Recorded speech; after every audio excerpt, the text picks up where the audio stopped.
Going on with our discussion, Yoga Explained.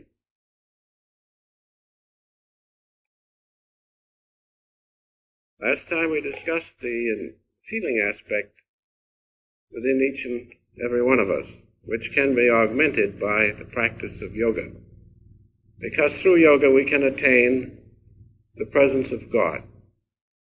And in that presence of God, as the holy vibration is perhaps the greatest factor for each one of us, is his love, or the great feeling which God utilizes as he observes his creation, and which he utilized when he created all things. And so yoga can make more dynamic to our consciousness God's presence as love. That's a very important thing, because without feeling this world or any aspect of it, or any aspect of consciousness, is practically nil as far as having any real value. But as soon as feeling enters into a thing, and especially God's feeling as love, then that particular thing becomes vital and dynamic. And so let us never forget, as you'll find all the saints point out, that God's love is supreme. The feeling aspect of consciousness which God exercises in everything he has done and is doing, and which, because we are made in his image, he has placed in our hearts in a natural condition. We do not have to go and find it, we just have to uncover it, so to speak. It's there waiting for us. And so just to review a little bit about the feeling aspect, which is augmented through yoga, and which is attested to by many saints. One little paragraph or two from Brother Lawrence, whom you know practiced the presence of God. When you do your yoga, you will practice the presence of God if you keep at it. When you augment within yourselves the feeling aspect of your consciousness, or I should say higher consciousness, not just ordinary waking consciousness, but that consciousness which vibrates more in tune with God's feeling and love. So Brother Lawrence has this to say about what we will attain through yoga. We will practice the presence of God. That is, if you utilize yoga to its highest degree, if you just utilize it to improve your body and your mind and such things, that's not salvation yoga. But when you use the yoga to contact the love of the infinite, then it becomes salvation yoga. Then it saves you from all suffering. So these words of Brother Lawrence are most appropriate, especially at this Easter time, perhaps. He says, we have a God who is infinitely gracious and knows all about our wants. He will come to us in his own time, and when you least expect it. Thank him for the favors he does you. If you meet your afflictions with fortitude and patience, thank him for giving you these qualities. About God coming in his own time, all true devotees will attest to that.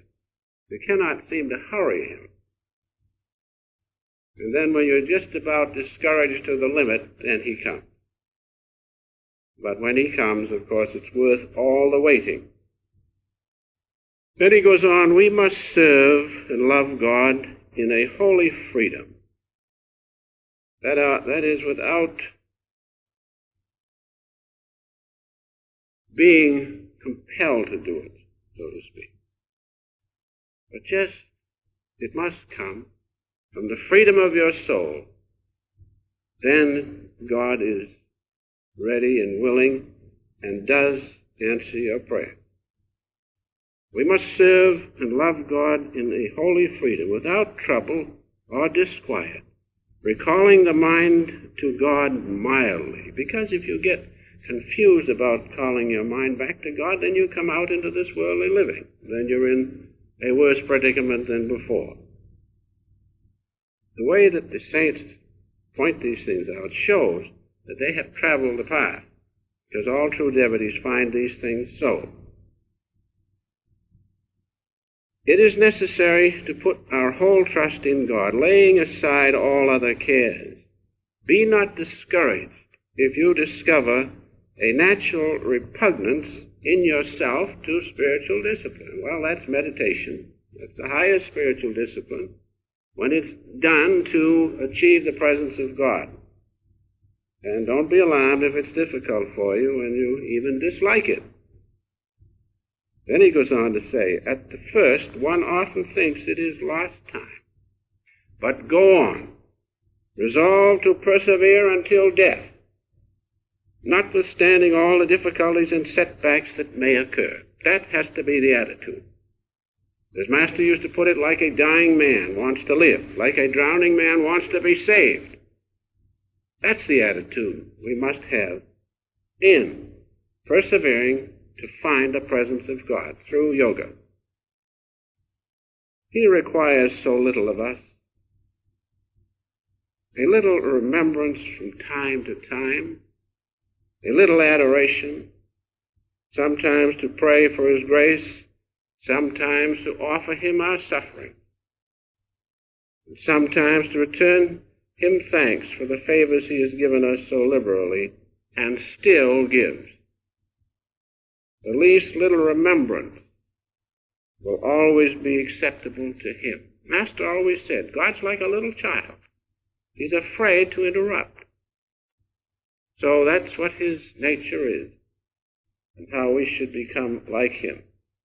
There is no question. You need not cry very loud. He is nearer to us than we are aware of. And in these words of one great saint, we find a description of the feeling aspect of God which is within us, pointed out in a most beautiful way. And that feeling aspect is the presence of God. I mean, when the feeling aspect is uncovered to its fullest extent, it is the presence of God. Yoga will take you into that presence. And so going on now this evening with a few more points about yoga. The soul, as we took up last time we took this particular lesson up, is encased in three vehicles, so to speak, three. Master used to describe it as the salt water in the innermost of three bottles, one inside of another, floating in the ocean. First you break the outer bottle, and then you break the second bottle, and finally you break the third, or most interior bottle, and then the water which represents the soul in that body mixes with the ocean of spirit. That's just what we do, and that's just what yoga will help us do, to remove these three encasements, and they are certainly encasements. And so, if we do that, if we follow yoga, we'll be able to supersede, is a pretty good word, supersede these three variations of God's consciousness within us as the body, physical body, the astral body, and finally the causal body, allowing the soul, which is imprisoned in those three bodies, to emerge freely in the ocean of spirit. And that's what we attempt to do. I mean, those who really use yoga for its greatest good, or its maximum advantage, is to attain salvation, to get out of this cage, so to speak, into the freedom of God's presence. So all things including these three vehicles of which I've spoken, are different variations of God's consciousness. That's all. Just like in this existence here, we see vibrations which we can see with the eye. There are vibrations passing by us which we cannot see. The same with hearing, the same with feeling. And so everything is a variation of God's consciousness, vibrating at different rates of vibration, producing the gross or the electronic body, finally the causal body. When those are removed, then the consciousness is free to merge in the ocean of God's presence. And so in creation, God first created things in his consciousness. In the beginning, God created heaven and earth. They were without form and void. Then he created the next realm of energy. God said, let there be light. And finally, he produced this creation by his will, all different vibrations of his own consciousness. That's the macrocosm. With the physical universe, the astral universe, and the causal universe, in that is the microcosm, and we are that. Made in the image of God, the physical body, the astral body, or the electronic body, and finally the causal body. If we remove those coverings, then our consciousness, which is a ray of God's consciousness, merges freely in spirit. Yoga will help you to remove these different vehicles without question of a doubt. And so, you or your soul are his consciousness, only you do not realize it. Well, it's difficult to realize it. We're so encased, like the bird in the cage. And when we get out, open the door of the cage, the bird, master say, doesn't want to go out. We're satisfied with the cage. So we're satisfied until we suffer so much we're willing to get out of it and find the next two bodies and remove them and attain freedom. When you do this, when through yoga you transcend the physical body, the astral body, and the causal body, then you attain union, or the soul unites with spirit. Every night in sleep, the soul unites with spirit. Every night in sleep, we supersede the physical body. You can prove that because you don't remember whether you're Mr. Jones or Mrs. Jones or who you are when you sleep. When you wake up, you realize that you had superseded the physical body. Now you can do that consciously by the practice of yoga. As you practice yoga, you supersede the physical body. The next two bodies become dynamic to your consciousness. The astral body, finally the causal body. And then as you supersede those one by one, you realize consciously what the soul is. And that's why we're here, to realize that we are made in the image of God. We are not this body. We are not the astral body, the electronic body. We're not the causal body. We are the spirit which has produced those three bodies. And so the first vehicle is the physical body. Just a word or two about it. Physical body, you are familiar with it. There's the 16 elements which you can easily look up in the anatomy or the chemistry book, find out what they are. But that's not all in the physical body. We have in the physical body the different systems, the circulatory system, respiratory system, nervous system, assimilation, all those things. But not only is the physical body made up of these 16 elements, but all these different systems of which I have spoken, muscular system, all those systems have a corresponding part in the electronic body. Otherwise, how could they move? Or how could they operate intelligently unless behind them, or these systems, were the electronic part of us, the astral part, the spiritual part, if you want to call it that. And behind the astral, or the body of energy, we find the body of thought, which has produced these things. And so realize that behind this outward physical body, in the astral body, are corresponding parts, so to speak, or are those hidden or noumenal parts which have produced this physical body. That we must understand about this physical body. But in every cell of the physical body, one thing we must not forget, in every cell of the physical body is God's omniscience. Otherwise, how could the red blood corpuscles have just that one function and carry it out perfectly? Or any other cell in the body with its different particular functions. How does that happen?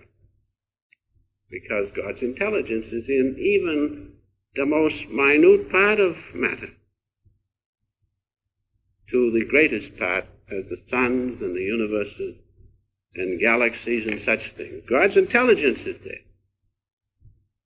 So, in this physical body, do not think it's just inert matter. It is not, because in it is God's vibration of His great omnipresence. Now, so much tonight perhaps for the physical body, the first encasement. We could go on and describe it, but it's not necessary. We're trying to be rid of it. We're trying to supersede it and see the underlying encasements which prevent us from feeling and knowing the presence of God. That's why we're trying. We're trying so that we will not be inhibited from realizing God's presence within us. As these saints have, I have spoken of Brother Lawrence, as all liberated souls can do, as all souls upon whom the grace of God falls can do. The grace of God is supreme. Otherwise, we would not be here in this place, except somehow His grace is drawing us here. That's the lesson to learn. Of course, we have to remember the three encasements. The main thing to remember, that is, by the grace of God, you can supersede them and know His presence, the presence of God. So tonight, so much for the physical body, the first encasement. We will not study it too much because I think we're all pretty familiar with it. Sometimes we've had enough of it. And sufficient to say that I think most of us have proved in meditation that we can supersede it. Whenever you sit, as you do Thursday nights or any of our meetings or in your homes, and you are not conscious of time or space, you have superseded this physical body.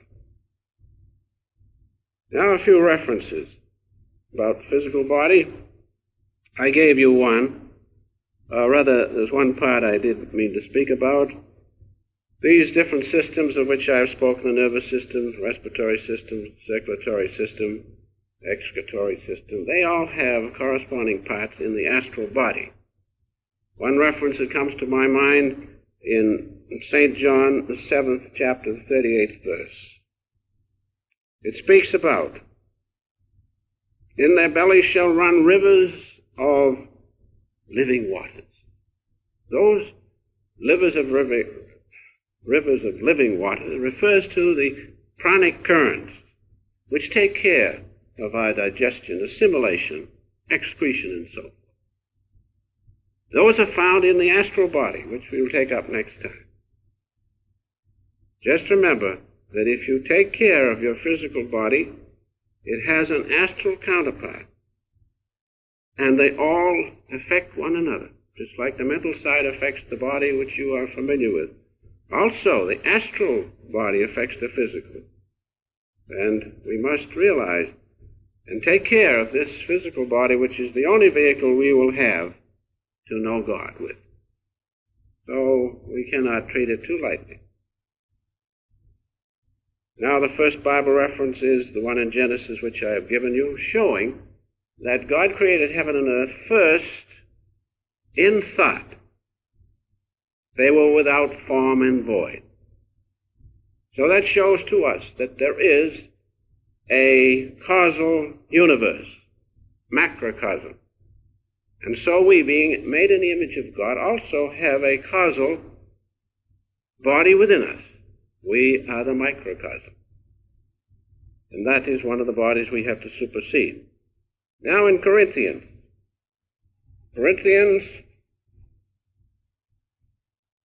15th chapter, 40th, 44th, and 46th verse. This has to do now with these coverings of which we have been discussing. We read, first in the 40th, there are different bodies, celestial bodies and bodies terrestrial. Then it says, but the glory of the celestial is one thing, and the glory of the physical body is another. We see different people with wonderful physiques. But when you see the astral body, that physique is nothing. And when you see the kingdom of God behind the three coverings, this other is nothing. You cannot appreciate it at all. And so we have these coverings, so to speak. Now in the 44th chapter, the soul is sown a natural body. This physical body is from nature. It raised a spiritual body. There is a natural body and there is a spiritual body. There we have evidence that there are these encasements which we have to supersede. And finally, the 46th verse, howbeit that was not first which is spiritual, but that which is natural, and afterward that which is spiritual. We have to supersede this physical body to attain those which come afterward. You cannot jump right into the other. It's impossible. We have to step by step.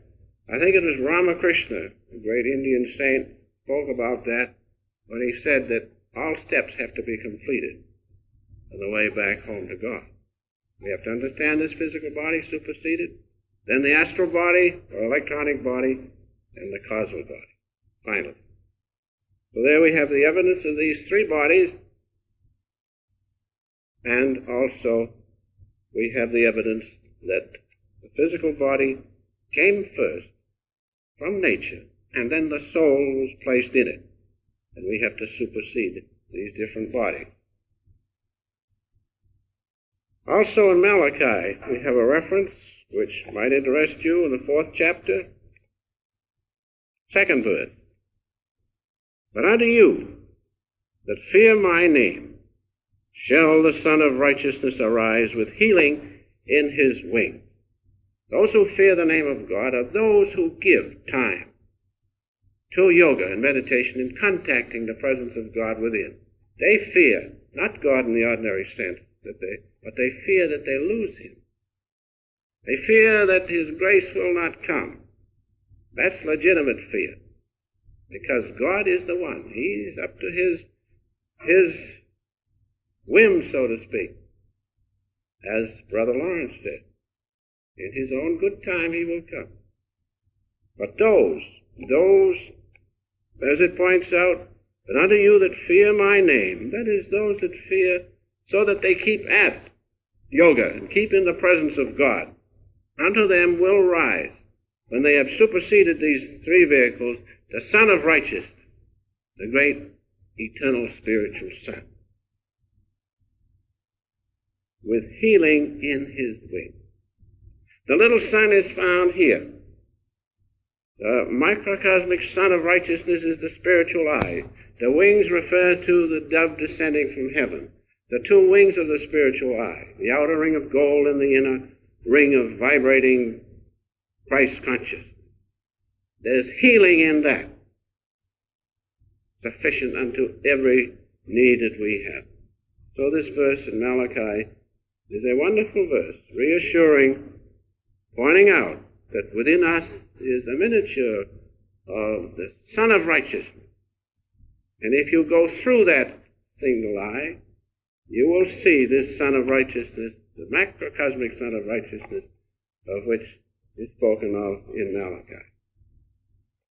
Just to show you that that is so, according to the Hindu scriptures, from the autobiography, which is the epitome of Hindu scriptures and the Vedic teaching, on page, those of you who would like to read in your autobiography, page 278 and 279, what do we read?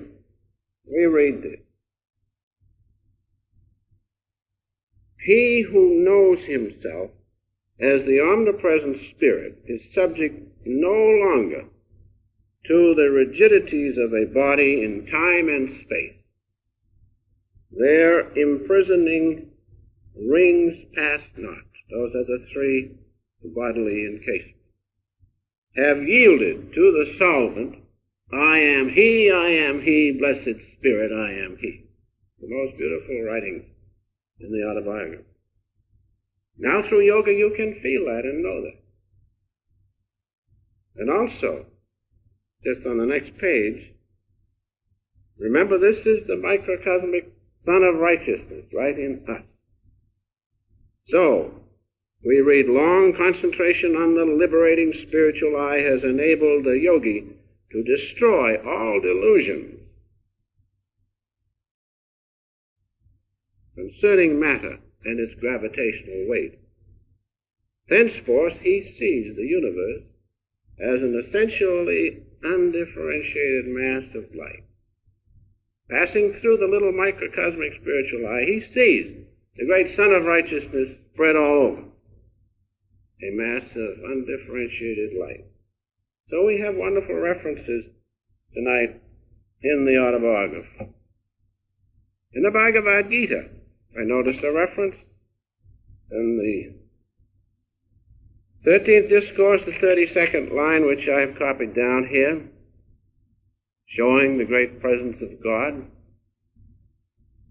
permeating all things, including our body and our astral body and causal body. There we read, as the omnipresent ether is not affected by reason of its subtlety, so seated everywhere in the body, the self is not affected. Sometimes when you're so attached to the body and pain racks you, you wonder where the soul is. It's there. If you could contact it, you wouldn't feel any pain at all. But we have to earn that. We have to supersede these bodily vehicles. And finally, the last reference, which I thought you would be interested in hearing, because it expands our consciousness from the little study of the body and these little bodily vehicles, and the astral body and causal body, to the great presence of God itself. Guru Nanak has this to say, but they alone sing unto thee, O Lord, whom thou lovest, my bhakta. Thy devotee, soaked in divine love, merged in thy grace. There you have the key to the final liberation or the final calling of God. But they alone sing unto thee, O Lord, whom thou lovest. You see, it comes from God, don't you? His grace is supreme. Thy bhakti, thy devotee soaked in divine love, merged in thy grace. The most beautiful passage. From India, not from America. He alone is true, forever and ever. That is, God alone is. The true Lord of the true name, the true consciousness in the holy vibration. Yoga will give you contact with that holy vibration. He who made this creation is and shall ever be, never to go, nor be made to go.